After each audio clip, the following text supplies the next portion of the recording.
செய்கின்றது.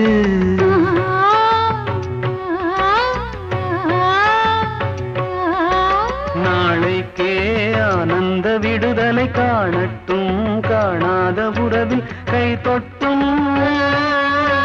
மெய் தொட்டும், சாமத்தில் தூங்காத விழியின் சந்திப்பில் என்னென்ன நயம் தமிழ் சங்கத்தில் பாடாத கவிதை அங்கத்தில் யார் தந்தது?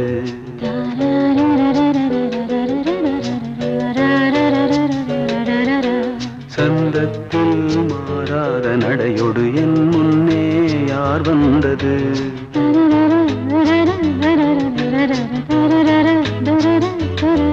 தமிழ் சங்கத்தில் பாடா